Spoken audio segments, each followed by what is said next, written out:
Hello everybody, Pascal here from Neutrality Studies and I just had with Bonjour à tous, ici Pascal de Neutrality Studies et je viens d'accueillir Pitasana Shanmugathas, qui était déjà passé sur cette chaîne.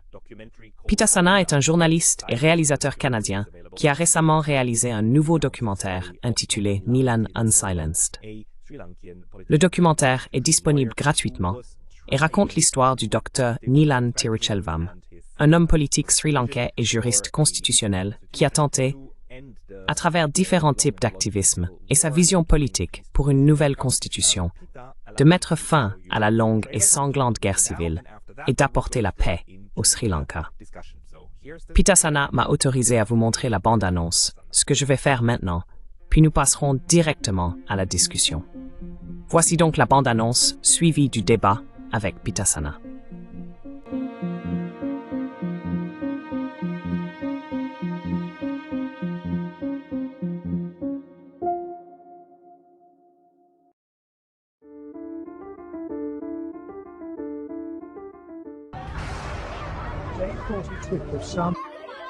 Les scènes que vous venez de voir proviennent des dernières étapes de la guerre civile au Sri Lanka en 2009, lorsque les forces gouvernementales ont bombardé des zones civiles tamoules. La mort de milliers de civils tamouls aurait-elle pu être évitée? Qu'est-il arrivé au Dr Nilan Tiruchelvam, le constitutionnaliste tamoul qui a aidé la présidente sri-lankaise Chandrika Kumaratunga à élaborer un ensemble de propositions de réformes constitutionnelles audacieuses et progressistes qui auraient pu résoudre pacifiquement le conflit ethnique plus de 10 ans auparavant? Ce documentaire raconte son histoire. President Chandrika's landmark proposals. Les propositions historiques de la présidente Chandrika en matière de réforme constitutionnelle ont peut-être rendu la revendication d'une patrie tamoule, ou Eilam, obsolète. Toutes les propositions étaient franches et sincères, surtout en comparaison avec les précédentes. L'Eilam représentait une opportunité immense, et je pense que c'est pour cela que Nilan s'est investi dans cet effort et a joué un rôle de leader pour tenter de faire aboutir l'initiative de Chandrika Kumaratunga. Les LTTE n'ont jamais voulu de solution démocratique. Ils ne voulaient pas de dévolution.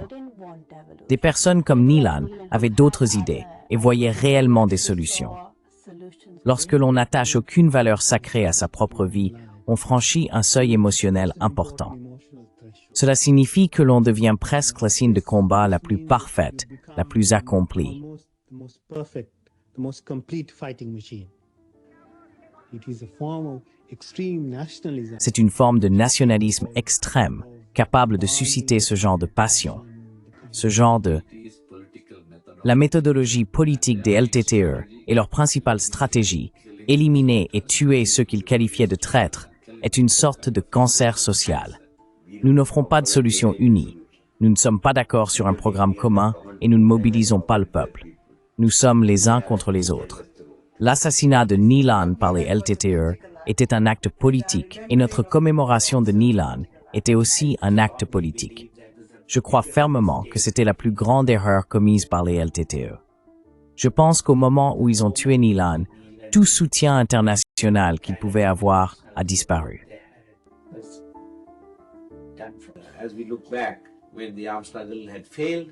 En regardant en arrière, lorsque la lutte armée a échoué, il y a eu tant de pertes et de destruction, principalement pour le peuple tamoul, si l'on compare qui a le plus perdu. Et alors que nous cherchons une solution, la voie que Nilan nous a montrée est la seule qui s'offre à nous. Il faut penser à Nilan non seulement pour son rôle, concernant, je cite, le conflit ethnique, avec bien sûr un accent particulier sur son propre pays. Mais il faut aussi le considérer comme une figure importante dans l'ensemble du développement du mouvement des droits de l'homme. Il s'agit d'une société insulaire, et par conséquent, les deux communautés ont été historiquement et seront à l'avenir enfermées sur cette île.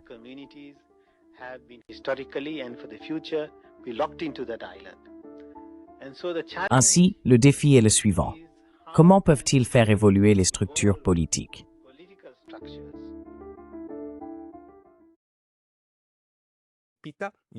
Pitasana, tu es également d'origine sri-lankaise, et cette personne t'inspire beaucoup.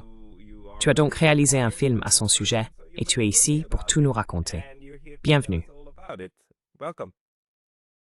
Merci de m'avoir invité, Pascal. C'est un plaisir d'être à nouveau sur votre émission. Eh bien, c'est un plaisir de vous recevoir à nouveau, car vous continuez à réaliser des documentaires et à les diffuser gratuitement. Ils sont accessibles sur Internet parce que vous êtes un homme avec une mission. Et cette mission, c'est de montrer aux gens à quoi ressemblerait une politique réellement vertueuse. Et je crois que vous avez trouvé l'inspiration chez cette personne, Nilan Tiruchelvam.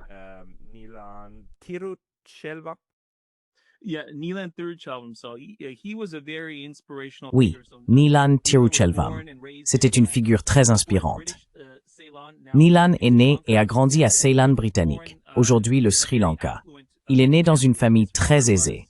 Son père était un homme politique et un ministre du gouvernement local au Sri Lanka. Immédiatement après l'indépendance du Sri Lanka vis-à-vis des Britanniques, le pays a été confronté à une crise ethnique, car la communauté majoritaire de l'île, la communauté singalaise, qui représentait 78% de la population, a immédiatement commencé à imposer des politiques discriminatoires visant les communautés minoritaires, notamment la communauté tamoule, qui représentait moins de 20% de la population.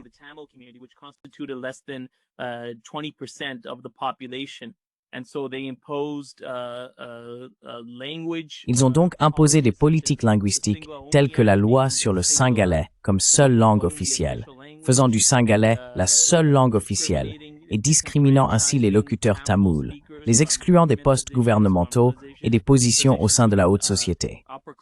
Et il y a eu des pogroms ethniques pendant des décennies et des décennies. Le père de Nilan essayait activement de parvenir à une solution fédérale. Il cherchait à mettre en place des politiques qui protégeraient les droits des communautés minoritaires dans le cadre d'un système fédéral. Mais le père de Nilan n'a pas réussi à atteindre cet objectif en raison de la rivalité entre les partis politiques majoritaires singalais. Ainsi, son fils a grandi dans cet environnement et il était déterminé à changer les choses.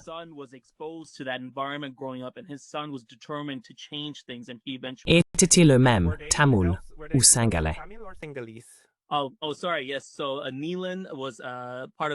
Oh, désolé. Oui.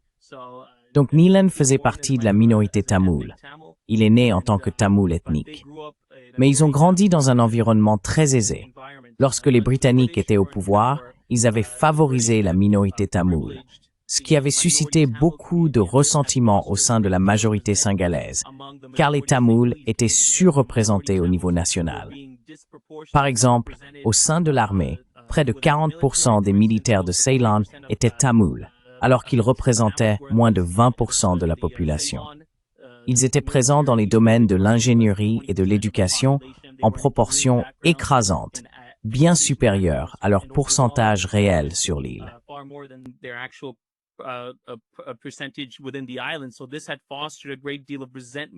Cela avait donc suscité beaucoup de ressentiment au sein de la majorité singalaise.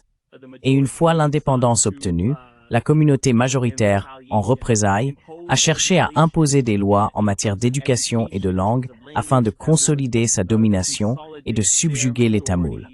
Cela a finalement conduit à une guerre civile en 1983.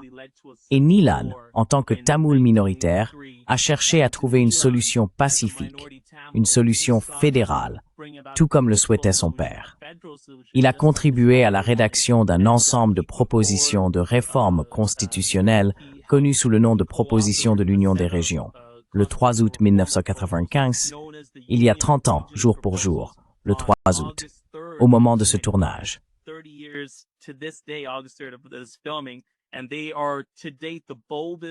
Et ce sont à ce jour les propositions les plus audacieuses et les plus progressistes visant à remédier aux griefs des communautés minoritaires. C'est une citation, une déclaration faite par Nilan. Et à ce jour, il s'agit de la tentative la plus audacieuse pour répondre aux doléances des communautés minoritaires. Elle transfère une quantité significative de pouvoir, ce qui est sans précédent depuis 30 ans. Ainsi, ces propositions offrent un modèle que le gouvernement sri-lankais actuel devrait mettre en œuvre dans le cadre de son objectif déclaré d'adopter une nouvelle constitution pour le pays.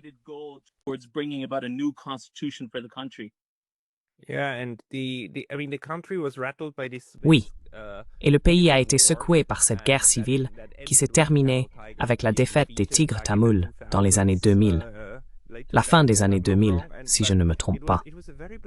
Mais cela a été une affaire très sanglante. Et une affaire sanglante dans un endroit très petit, mais densément peuplé. Je veux dire, je regarde les chiffres en ce moment. 65 000 km², 21 millions d'habitants. Le Sri Lanka est une fois et demie plus grand que la Suisse, mais cela reste petit. Et il y a plus de 20 millions d'habitants. Donc, l'une de mes invitées sur cette chaîne auparavant, la Dr Dharini Rajasingam Senanayake, a également parlé de l'héritage colonial britannique, tout comme la Dr Asoka Bandaraj. Et elles ont toujours souligné que ces communautés vivaient ensemble sur cette île depuis des siècles sans s'entretuer. Elles n'étaient pas à couteau tiré. Donc, quelque chose s'est produit pendant la période coloniale britannique qui a ensuite divisé cette île. Et pouvez-vous peut-être en parler un peu? Et peut-être si votre interlocuteur avait aussi des réflexions sur l'héritage du conflit, sur son origine.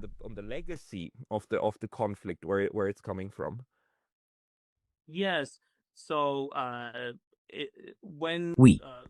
Ainsi, lorsque Ceylan, aujourd'hui le Sri Lanka, était sous domination britannique, les Britanniques avaient colonisé l'ensemble de Ceylan. D'autres puissances, comme les Portugais et les Néerlandais, étaient également présentes. Elles s'intéressaient principalement à la marine et au contrôle des ports. Mais les Britanniques exerçaient un contrôle administratif sur Ceylan. Ils utilisaient la langue anglaise, avec l'aide de missionnaires anglais qui s'étaient principalement installés dans le nord et l'est du pays, région à majorité tamoule. Ces missionnaires ont eu une influence significative sur la minorité tamoule, la rendant plus à l'aise avec l'anglais. En conséquence, la puissance coloniale britannique a employé de manière disproportionnée des Tamouls dans l'administration britannique de Ceylan par rapport à la majorité singalaise.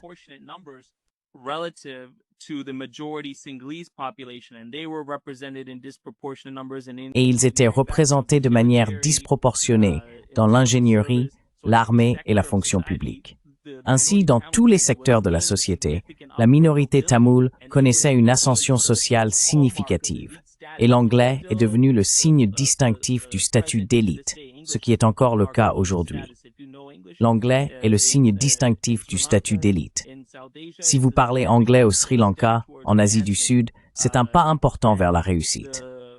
Et il y avait des communautés, la communauté tamoule, la communauté musulmane, qui exprimaient leur doléance quant à ce qui pourrait leur arriver si le Sri Lanka obtenait son indépendance.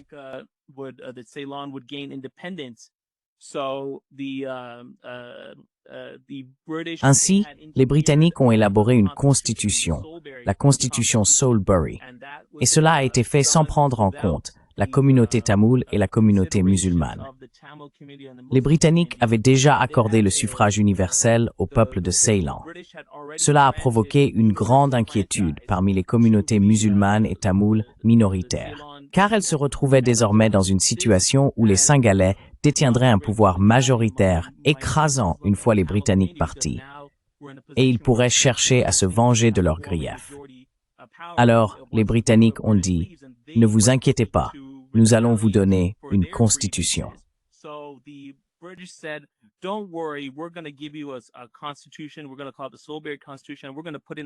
Nous allons l'appeler la Constitution de Salisbury. Nous allons inclure dans cette constitution une disposition qui empêche le gouvernement de mettre en œuvre toute législation discriminatoire fondée sur la langue. Donc nous allons intégrer cette disposition dans la Constitution. Et il s'agissait d'une constitution largement conçue selon un modèle européen, qui ne tenait pas compte des intérêts de la communauté tamoule, de la communauté musulmane, ni de la communauté des travailleurs indiens des plantations. Des travailleurs sous contrat venus du sud de l'Inde au Sri Lanka pour travailler dans les plantations de thé. Leurs préoccupations n'ont pas été prises en compte.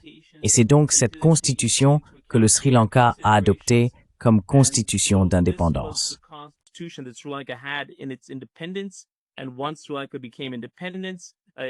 Et une fois que le Sri Lanka est devenu indépendant, ils ont immédiatement, en très peu de temps, mis en place la loi Sinhala Only, qui visait à faire du singalais la seule langue officielle du pays. Et cela a immédiatement exclu d'innombrables Tamouls du secteur public. Si vous ne parliez pas singalais, vous étiez immédiatement au chômage. Cela a donc été un énorme coup économique pour la communauté tamoule. Et cela a marqué le début de politiques successives parmi les deux principaux partis politiques singalais, le United National Party et le Sri Lanka Freedom Party, qui se sont livrés à une surenchère ethnique pour voir qui pouvait mettre en œuvre les politiques les plus majoritaires et qui défendaient réellement les droits et les intérêts du peuple singalais.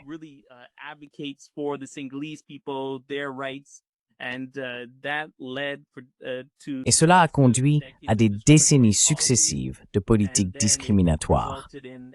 Ensuite, cela a abouti à un immense pogrom en juillet 1983, au cours duquel des milliers de Tamouls ont été tués. Cela a déclenché une guerre civile de 25 ans, au cours de laquelle les Tamouls du Nord et de l'Est ont revendiqué leur propre État, estimant que c'était la seule façon d'être protégés contre la violence majoritaire singalaise et les politiques discriminatoires qui avaient privé les Tamouls de leurs droits en matière de langue, d'éducation et de toute forme de mobilité économique ascendante au sein de la société sri-lankaise. Voilà donc un bref aperçu d'une société très complexe.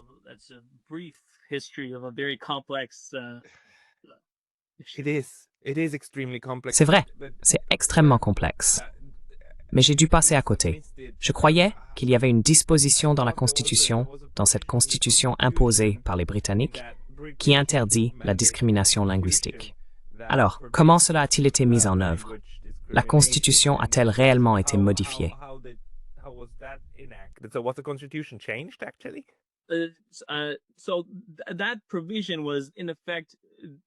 Donc cette disposition a en fait été ignorée. À l'époque, il y avait un procureur général. Lorsque le Sri Lanka a obtenu son indépendance, c'était une nation du Commonwealth.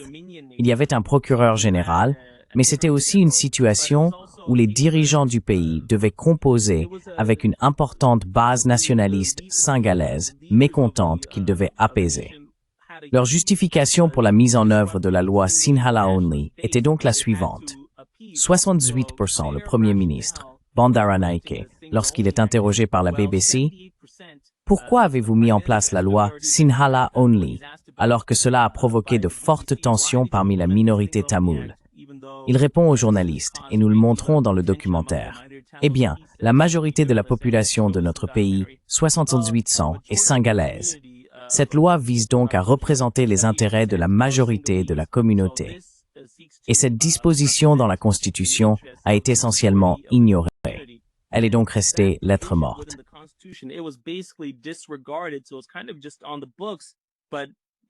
Mais il n'y avait en réalité aucun moyen et aucun véritable obstacle qui empêchait la mise en œuvre de la loi Sinhala Only, puisque les Britanniques étaient en fait partis.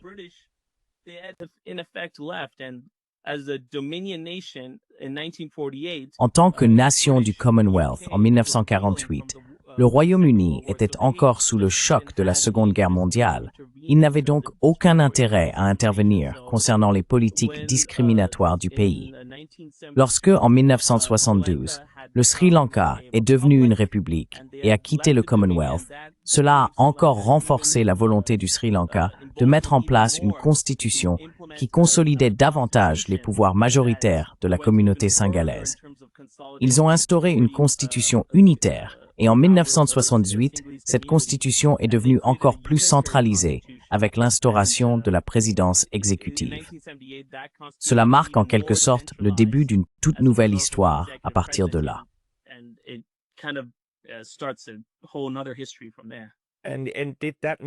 Et cette nouvelle constitution a-t-elle réellement supprimé cette disposition? Ou bien la disposition était-elle toujours officiellement en vigueur, mais aucune cour constitutionnelle n'a jamais statué contre elle, contre la loi qui a ensuite été adoptée?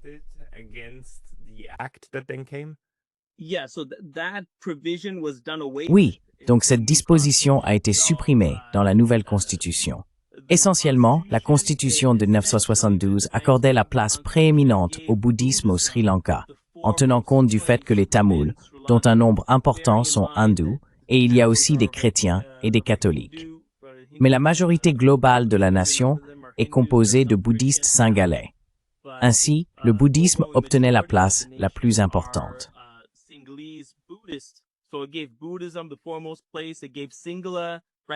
Elle a de nouveau accordé la reconnaissance du singalais comme seule langue officielle, sans reconnaître le tamoul comme langue officielle, malgré le fait que dans le nord et l'est, l'écrasante majorité de la population parle tamoul. Il n'y avait donc aucune reconnaissance pour le tamoul. Il n'y avait aucune reconnaissance de l'anglais en tant que langue de liaison. Cela n'est venu que plus tard, et même à ce moment-là, il y a eu des problèmes de mise en œuvre.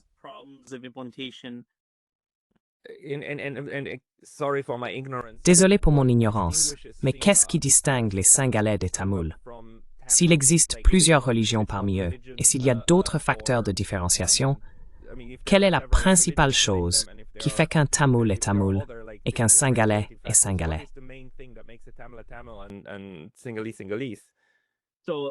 Donc, le singalais est une langue. Les Singalais sont un groupe ethnique. Ainsi, les Singais parlent la langue singalaise. Et le peuple tamoul, c'est à la fois un groupe ethnique et le tamoul est aussi une langue. Donc, le singalais et le tamoul sont deux langues différentes, avec deux écritures différentes et deux façons de parler distinctes.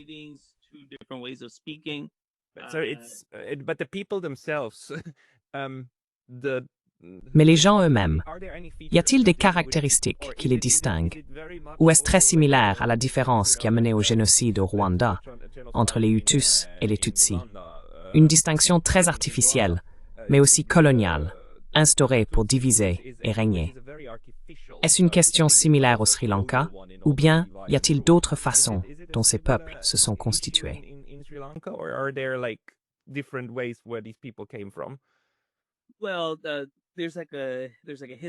Eh bien, il y a une histoire où des gens sont venus d'autres pays et d'autres régions de l'Inde, et cela remonte à des siècles et des siècles. Mais en réalité, il n'y a pas de véritable différence physique entre les Singalais et les Tamouls.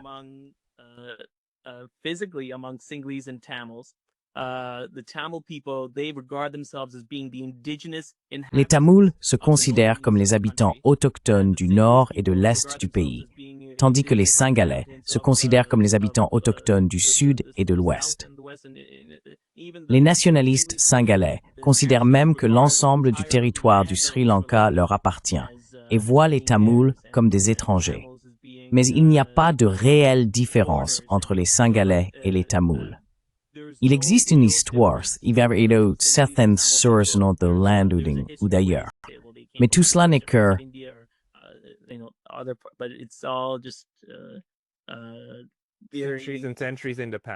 des siècles et des siècles dans le passé.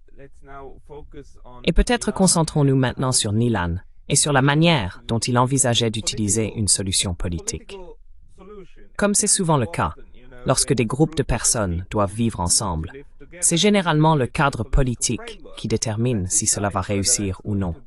Pour donner un exemple, en tant que Suisses, les Suisses pourraient très bien être en conflit les uns avec les autres.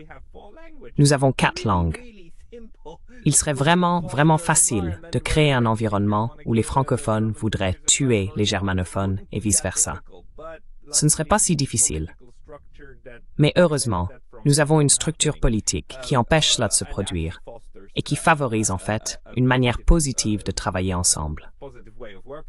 Quelle était la vision de Nilan pour désamorcer cette situation qui s'échauffait déjà dans les années 70 et a explosé dans les années 80?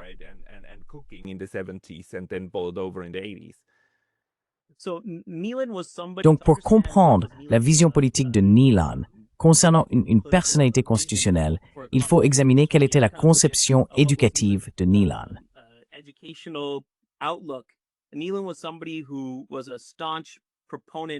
Nilan était quelqu'un qui défendait fermement la démocratie, le fédéralisme, la coexistence des communautés, la coexistence de communautés diverses, bénéficiant de droits politiques, linguistiques et économiques égaux. Nilan a fondé au Sri Lanka des institutions telles que le Centre international d'études ethniques et le Law and Society Trust, dédiés à l'exploration du pluralisme ethnique et de la démocratie. Il cherchait des moyens d'appliquer les grandes œuvres universitaires et littéraires qui prônaient la coexistence de communautés diverses, non seulement au Sri Lanka, mais aussi dans différentes régions du monde, à travers toute l'Asie du Sud.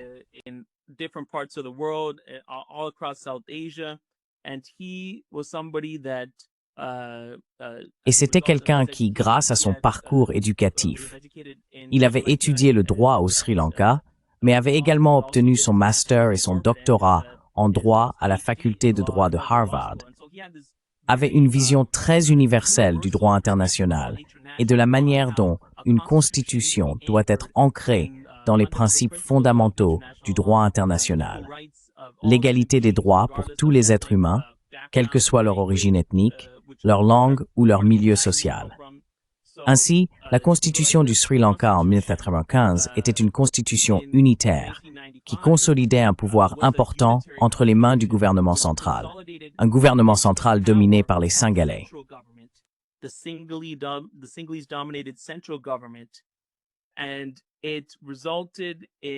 Cela a eu pour conséquence que tous les pouvoirs accordés par le gouvernement central aux régions pouvaient être unilatéralement retirés par ce même gouvernement avec une majorité des 2/3, sous n'importe quel prétexte. Cela était donc insatisfaisant pour la communauté tamoule du Nord et de l'Est, car on avait un gouvernement qui consolidait tout le pouvoir au centre dans ce système unitaire, et il pouvait accorder des pouvoirs d'une main et, d'une certaine manière, les reprendre de l'autre. C'est le langage qu'utilisait Nilan, ainsi que les personnes qui ont élaboré les propositions de l'Union des régions pour désigner ce qu'ils considéraient comme une faille de la Constitution actuelle.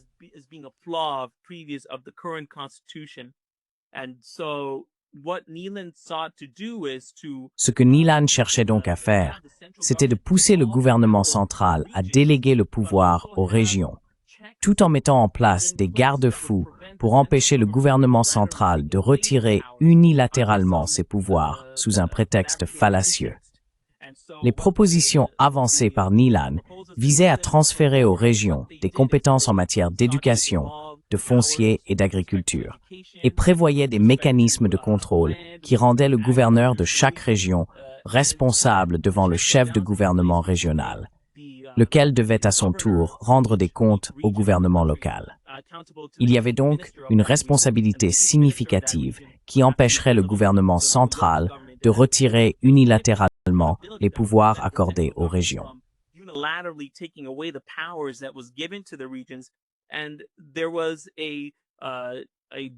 Et il y avait une commission de dévolution qui avait été préconisée dans la constitution de Nilan, laquelle visait à inclure des personnes de chaque région du pays pour traiter tout différent concernant les pouvoirs qu'elles estimaient devoir être transférés aux régions.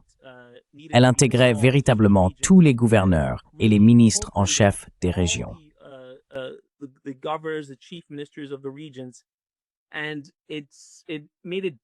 Et cela a rendu difficile pour le gouvernement central d'intervenir et de retirer des pouvoirs qu'il avait auparavant délégués aux régions. Aujourd'hui encore, cela demeure un problème fondamental de la constitution actuelle du Sri Lanka. Quels que soient les pouvoirs que le gouvernement central, unique et dominant, accorde aux régions, il peut les retirer à tout moment. Cette situation continue de provoquer beaucoup d'anxiété et de frustration au sein de la communauté tamoule minoritaire, qui a été soumise à une oppression importante de la part d'un gouvernement dominé par la majorité singalaise.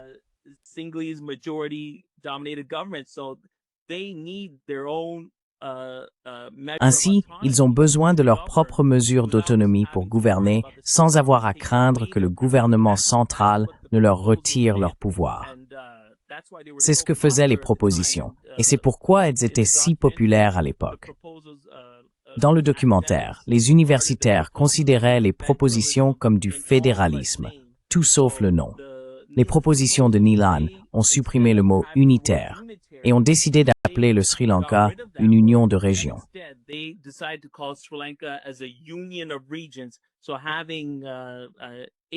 Ainsi, ils ont envisagé 8 régions, et ces régions auraient des pouvoirs importants, dévolus, avec des mécanismes de contrôle et d'équilibre en place qui rendraient très difficile le retrait de ces pouvoirs par le gouvernement central.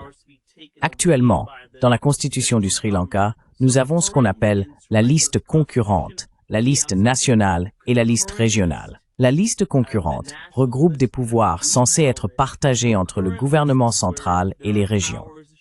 Mais en réalité, la façon dont fonctionne la liste concurrente, c'est que le gouvernement central peut accorder ses pouvoirs aux régions, mais peut aussi les leur retirer immédiatement. Ce que proposait Neelan, c'était d'abolir complètement la liste concurrente et de définir des pouvoirs clairs et distincts entre le gouvernement central et les régions.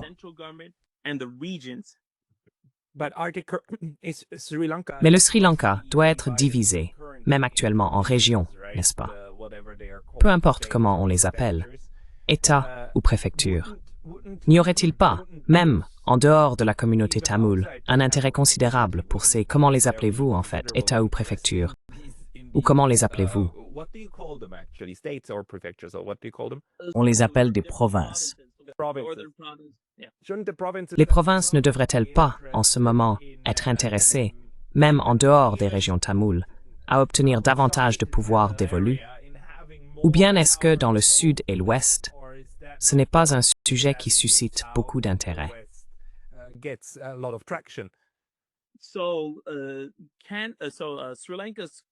La constitution actuelle du Sri Lanka, en matière de partage du pouvoir, a été introduite en 1987 à la suite du 13e amendement à la Constitution. Le 13e amendement prévoyait la mise en place d'un système de conseils provinciaux, avec des compétences pour le gouvernement central, des compétences pour les régions et une liste concurrente.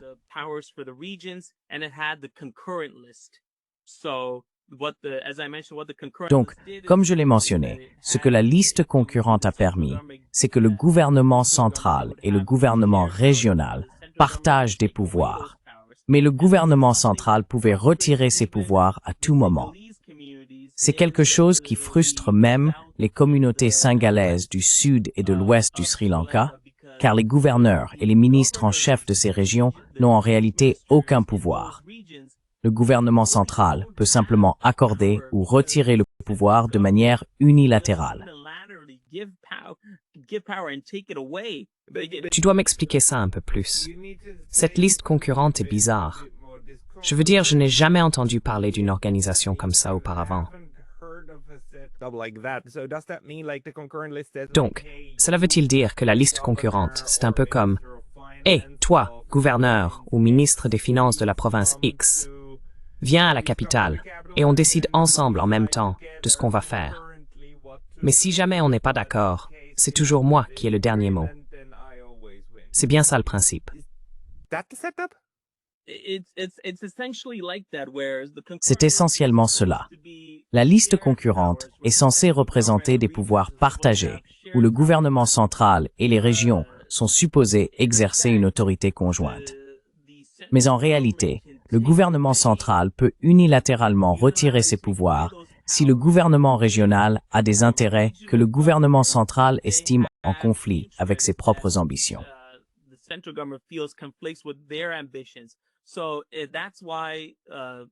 C'est pourquoi Neelan et de nombreuses personnes qui élaboraient les propositions sur les régions de l'Union ont dit qu'en réalité, le système actuel de partage du pouvoir au Sri Lanka est un système dans lequel le pouvoir est accordé d'une main et repris de l'autre. Ainsi, il existe un certain ensemble de compétences dans la liste concurrente qui sont censées être partagées. Mais le gouvernement central peut simplement retirer ces compétences de manière unilatérale. Pourquoi appelle-t-on cela une liste concurrente? C'est la structure du partage du pouvoir. Il y a une liste centrale, qui regroupe les compétences réservées au gouvernement national en ce qui concerne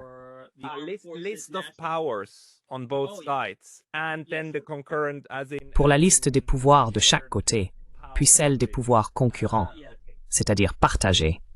Oui. Et Nilan voulait déjà transformer cela en une structure fédérale, ce qui a été fortement contesté. Et son engagement politique lui a même coûté la vie.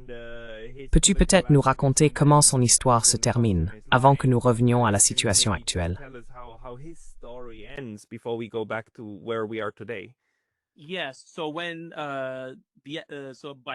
Oui. Donc à ce stade, en 1995, le conflit ethnique avait déjà atteint son paroxysme, vraiment. Il existait des groupes séparatistes tamouls, des Tamouls, qui avaient décidé de prendre les armes pour mener une guerre contre le gouvernement sri-lankais et établir leur propre État séparé dans le nord et l'est du pays, connu sous le nom de Tamil Eelam. Ce serait un État distinct pour les personnes parlant tamoul. Le gouvernement sri-lankais s'y opposait, les gouvernements successifs s'y opposaient, et ils menaient une guerre pour vaincre les séparatistes tamouls. Il y avait plusieurs groupes séparatistes tamouls. Finalement, l'un de ces groupes a éliminé les membres rivaux et a consolidé son pouvoir. Ce groupe était le LTTE, les Tigres de libération de l'Elam tamoul, et leur chef était Prabhakaran.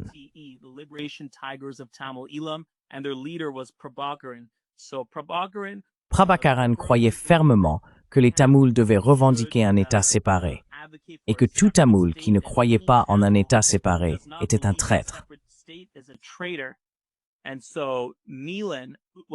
Ainsi, Nilan plaidait pour le fédéralisme et en 1995, des milliers de Singhalais et de Tamouls avaient été tués à cause des combats. Les forces indiennes de maintien de la paix, en 1987, étaient entrées dans le pays et une guerre brutale avait éclaté, au cours de laquelle des milliers de Tamouls furent tués. D'innombrables Tamouls furent violés et il y eut une brutalité extrême. Il y eut aussi de la brutalité dans le sud du pays, dans le sud dominé Singhalais. Il y eut énormément de sang versé. C'est alors que Nilan est intervenu et a proposé de défendre le fédéralisme qui prendrait en compte les intérêts de toutes les communautés de l'île.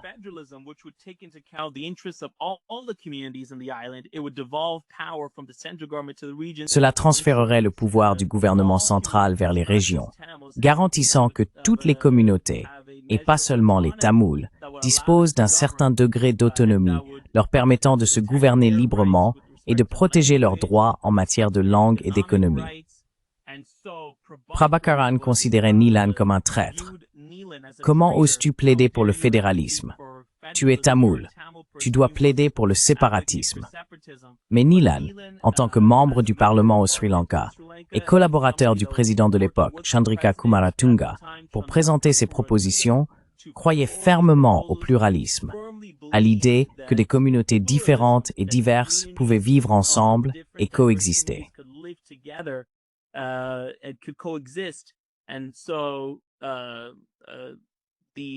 Ainsi, les LTTE, sous la direction de Prabhakaran, avaient l'habitude de tuer tout Tamoul qui agissait d'une manière contraire à l'idée d'un État séparé. Prabhakaran avait donc assassiné des dirigeants politiques tamouls comme Appapillai Amirthalingam, qui était le chef de l'opposition, et avait éliminé d'autres politiciens tamouls. D'autres politiciens tamouls avaient tué des membres des LTTE qui avaient ensuite fait défection. Nilan avait donc reçu des menaces de mort de la part des LTTE, et le 29 juillet 1999, les LTTE ont envoyé un kamikaze pour tuer Nilan, alors qu'il quittait son domicile pour se rendre à son bureau à Colombo en voiture. Il a été tué. Voilà ce qui s'est passé. Nilan a été la cible d'une campagne de diffamation brutale menée par les LTTE.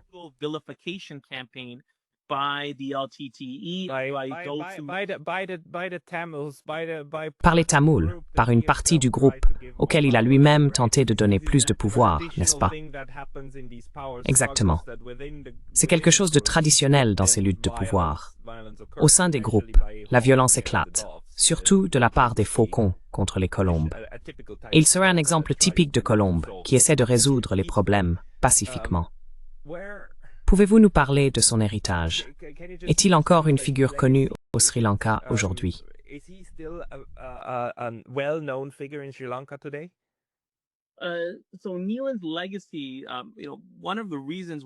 Donc, l'héritage de Nilan, l'une des raisons pour lesquelles j'ai voulu réaliser ce documentaire, c'est parce que je pensais que l'héritage de Nilan avait été oublié.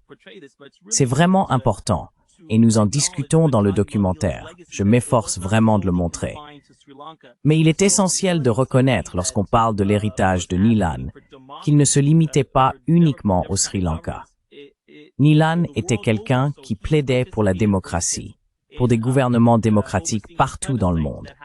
Par exemple, il a participé à la supervision du plébiscite qui a eu lieu au Chili en 1988. Le régime d'Augusto Pinochet était remis en question par un vote sur la prolongation ou non de son mandat pour, je crois, 7 années supplémentaires. Nilan a pris part à une campagne de surveillance électorale pour superviser le plébiscite, les Chiliens votant lors du plébiscite. Il a donc contribué à faciliter la transition du Chili de la dictature à la démocratie.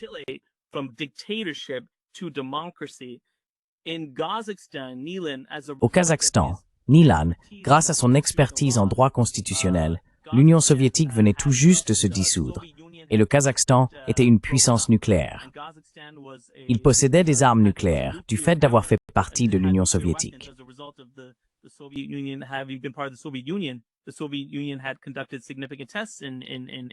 L'Union soviétique avait mené d'importants essais au Kazakhstan lorsqu'elle était une union. Ainsi, des responsables kazakhs avaient fait appel à Nilan, ainsi qu'à un homme nommé Peter Germer, un universitaire danois, et Steve Cantor, un universitaire américain, pour les conseiller sur une nouvelle constitution pour le Kazakhstan. Et Nilan a toujours affirmé, dans ses recommandations pour une nouvelle constitution kazakhe, que quelle que soit la constitution adoptée, elle devait prendre en compte les droits des communautés minoritaires. Elle devait comporter des dispositions protégeant les libertés civiles, garantissant que les personnes ne soient pas discriminées en raison de leur langue ou de leur religion.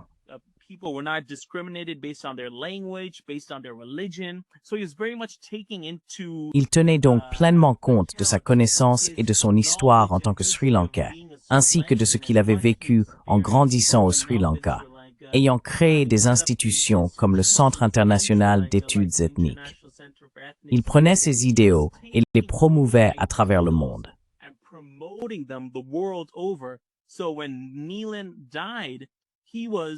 Ainsi, lorsque Nilan est décédé, il était considéré comme une figure majeure au sein de la communauté internationale des droits de l'homme. Il était le président du célèbre Minority Rights Group, basé à Londres, ce qui le plaçait au premier plan de la défense des droits des minorités à travers le monde. En tant que membre du Parlement au Sri Lanka, alors qu'il travaillait sur ses réformes constitutionnelles pour le pays, Nilan évoquait constamment les difficultés auxquelles les Tamouls du Nord et de l'Est étaient confrontés de la part de l'État sri-lankais, en termes de torture, d'enlèvement, de disparition forcée et de restrictions militaires sur les biens entrant dans le Nord et l'Est.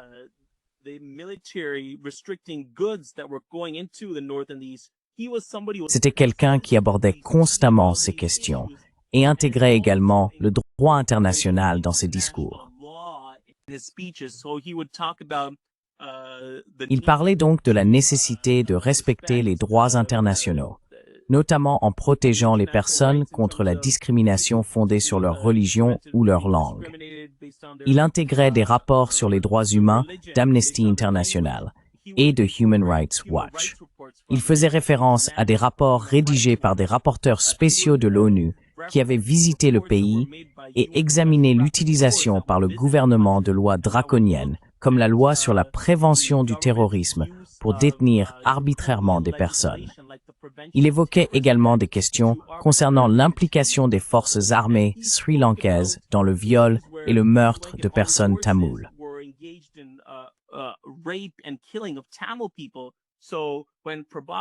Donc, lorsque Prabhakaran dit que Nilan est un traître, il faut rappeler que Nilan était quelqu'un qui parlait constamment des droits et des violations des droits humains du peuple tamoul en tant que membre du Parlement.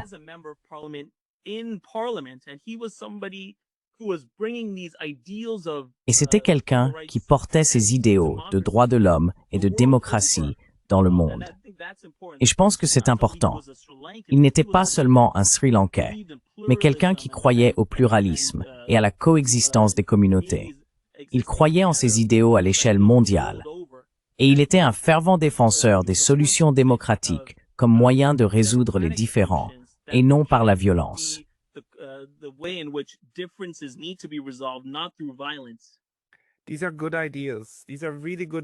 Ce sont de bons idéaux. Ce sont vraiment de bons idéaux. Le problème survient souvent lorsque les relations internationales entrent en jeu. Et je sais que ce n'est pas le sujet principal de votre film, mais puisque vous l'avez tant étudié, j'aimerais quand même poser la question.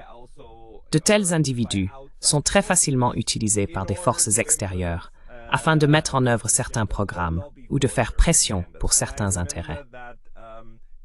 Et je me souviens que Darini, sur ma chaîne, avait un jour souligné que, lorsque les Britanniques sont partis et ont laissé une constitution puis un gouvernement, ils ont tout laissé en place pour continuer à utiliser le Sri Lanka comme un centre logistique, car il occupe dans le Pacifique la même position que Malte, en gros, en Méditerranée.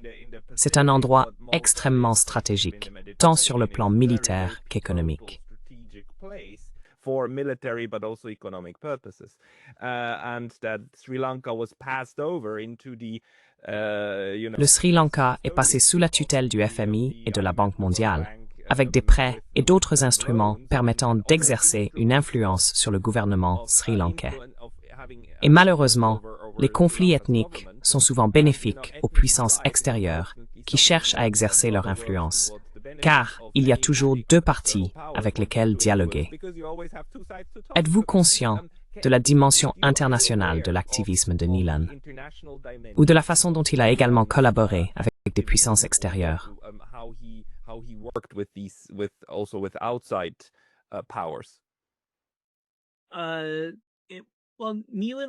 Eh bien, Nilan était quelqu'un qui croyait en la construction d'institutions. Il pensait donc qu'il était important que les institutions du Sud global collaborent dans un esprit de solidarité pour défendre l'égalité et les droits des minorités.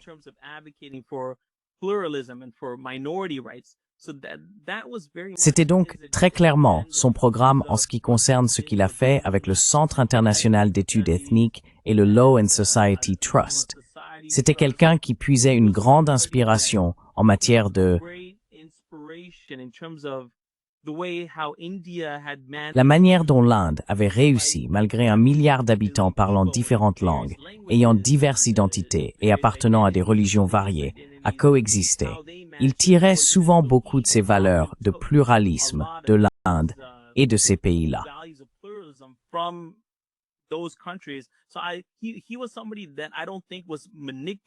Donc je ne pense pas qu'il ait été manipulé par des puissances extérieures pour agir de manière trompeuse ou servile à leurs intérêts. Nilan a en fait été accusé de cela par les LTTE, qu'il était un agent de la CIA et qu'il avait été envoyé pour saboter l'objectif de séparatisme des LTTE, c'est-à-dire la création d'un État séparé. Ainsi, il a été accusé. Son Centre international d'études ethniques a été accusé d'avoir été financé par des forces de la CIA.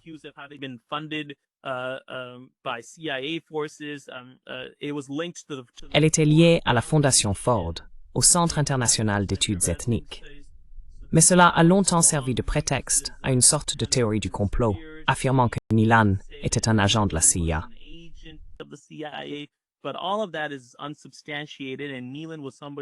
Mais tout cela n'est pas étayé.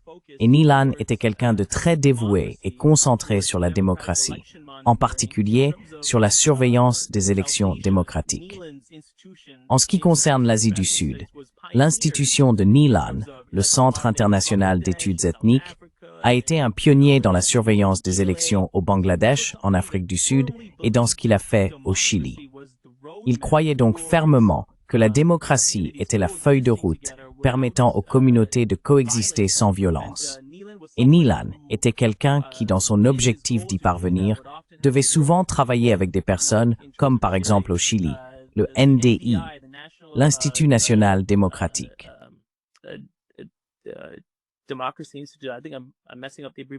Je crois que je me trompe d'abréviation. LNDI est connue pour être une organisation affiliée aux États-Unis, en quelque sorte liée à la CIA, qui accomplit le travail de la CIA en matière de subversion de la démocratie. Vous voulez dire le NUD, le Fonds national pour la démocratie. Oh oui, oui, oui. Alors, s'agissait-il d'un donateur pour l'institution de Nilan? Non. Donc au Chili, il faisait partie de la mission d'observation électorale lors du plébiscite visant à déterminer si Augusto Pinochet resterait au pouvoir pour 7 années supplémentaires ou si le pays passerait à la démocratie. Il travaillait à superviser le plébiscite et Nilan collaborait avec eux. Nilan était quelqu'un qui pouvait travailler avec des personnalités de l'establishment, mais il a toujours préservé son individualité dans sa mission de surveillance démocratique des élections et de promotion du pluralisme, en ce qui concerne la coexistence des communautés.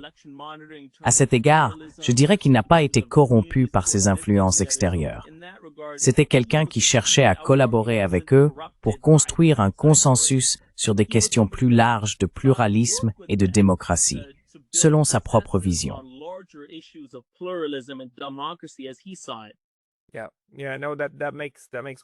Oui, je comprends. C'est tout à fait logique. Et aussi, du Sud global au Sud global, la construction, le renforcement et le suivi des institutions. Car cela aide vraiment lorsque des pays du Sud global s'adressent à d'autres, puisqu'ils n'adoptent généralement pas une approche autoritaire, mais plutôt un rôle de conseil. Ils donnent de véritables conseils et non des ordres, ce qui est très positif. Oui. Selon vous, pour ramener la discussion à aujourd'hui, avant que nous commencions à parler, vous avez aussi mentionné que le Sri Lanka traverse à nouveau un moment particulier où les idées de Nilan pourraient être mises en œuvre pour décentraliser le pouvoir. Que se passe-t-il actuellement et pourquoi est-il, ou ces idées, toujours pertinents?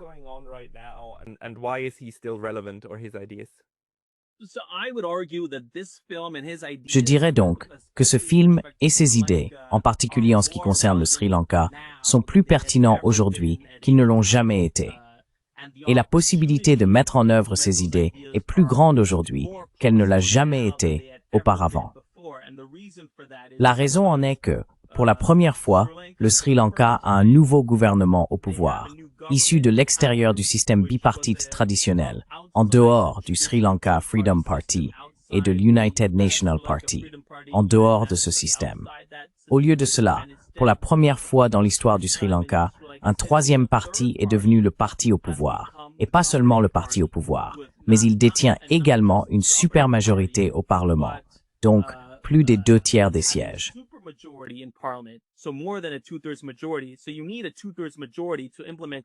Il faut donc une majorité des 2/3 pour mettre en œuvre une réforme constitutionnelle.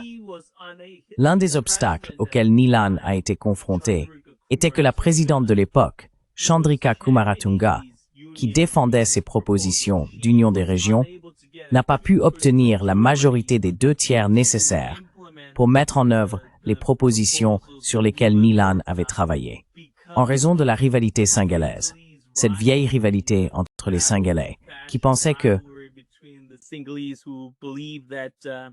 ces propositions donnent trop de pouvoir Tamil. Cela accorde trop de droits aux Tamouls. Cela va mener au séparatisme.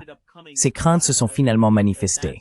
C'était l'une des raisons pour lesquelles les propositions n'ont pas obtenu la majorité des 2/3. Mais aujourd'hui, au Sri Lanka, le président Anurag Kumar Adesanyake est arrivé au pouvoir. Il est le chef de la coalition politique Pouvoir populaire national et ils détiennent une super majorité au Parlement. Et Anurag Kumar Adesanyake a mené campagne pour une nouvelle constitution au Sri Lanka.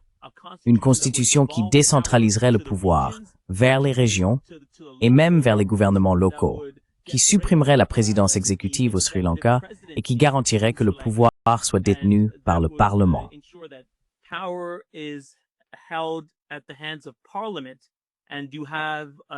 Et vous avez un Premier ministre qui répond aux besoins du Parlement. Ainsi, actuellement, dans la Constitution du Sri Lanka, nous avons une présidence exécutive qui concentre une quantité importante de pouvoir entre ses mains.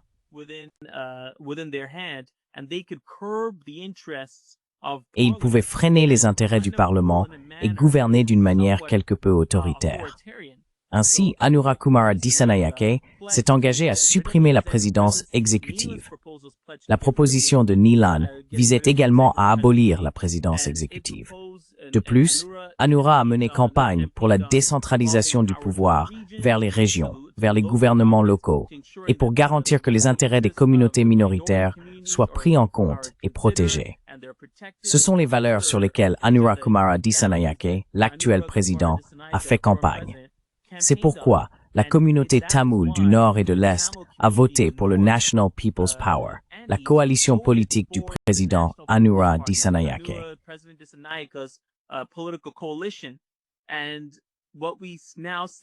Et ce que nous constatons aujourd'hui, c'est qu'après presque un an de son mandat, en septembre, cela fera un an que le président Dissanayake est au pouvoir, il n'a pris aucune initiative en faveur d'une réforme constitutionnelle.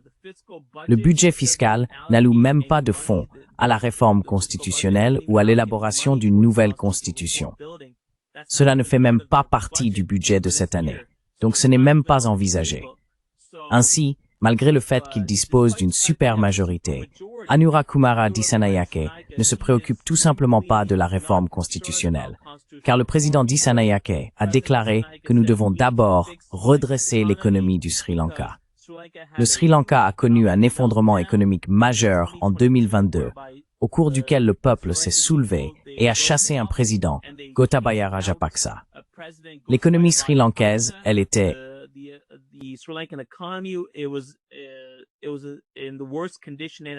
C'était dans le pire état qu'il ait jamais connu depuis l'indépendance. Le Sri Lanka traversait une énorme récession économique. L'économie était en chute libre. Alors le président Dissanayake a dit « Je dois me concentrer sur l'économie. Je dois me concentrer sur la lutte contre la corruption. Je dois me concentrer sur ces questions et nous pourrons nous préoccuper de la Constitution plus tard. J'ai une super majorité, donc nous avons le temps pour cela. Mais le problème, c'est que le président gaspille cette opportunité immense et rare de vraiment mettre en place une constitution inclusive et juste, ce que Neelan avait préconisé, ce que les propositions de l'Union des régions avaient défendu. Et ce que fait ce documentaire, c'est chercher à informer les gens sur l'état actuel de la Constitution du Sri Lanka, la structure unitaire de la Constitution du Sri Lanka, qui est si dangereuse dans la manière dont elle a consolidé le pouvoir au sein du gouvernement central et ne délègue pas le pouvoir aux régions d'une manière qui garantirait un certain degré d'autonomie sans que ces pouvoirs puissent être retirés unilatéralement par le gouvernement central. Nous sommes donc dans une position rare avec la supermajorité où l'on a un président qui a fait campagne sur la mise en place d'une nouvelle constitution qui porte beaucoup de ses idéaux et l'a même défendue, mais qui pourtant hésite à le faire. Ce documentaire est donc conçu pour sensibiliser en particulier les Sri Lankais et pour les inciter à exiger que le président Dissanayake avance sur la réforme constitutionnelle et mette en œuvre cette constitution. Car nous disposons actuellement de cette rare supermajorité que nous pourrions ne plus avoir lors des prochaines élections. Elle pourrait disparaître, et alors nous reviendrions à la case départ.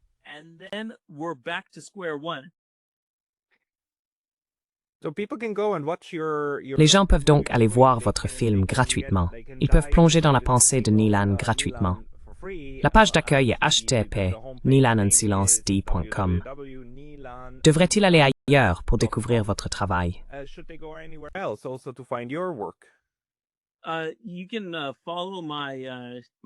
Vous pouvez également suivre ma page Twitter.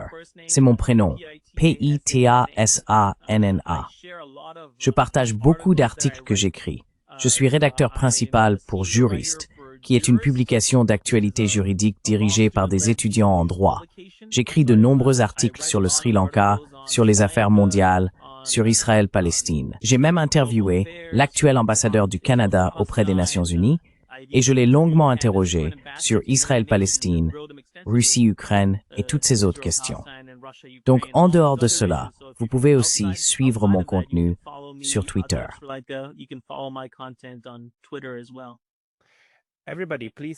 le monde, veuillez consulter le compte Twitter de Pitasana. Rendez-vous sur la page d'accueil stpp nilanonsilons des /.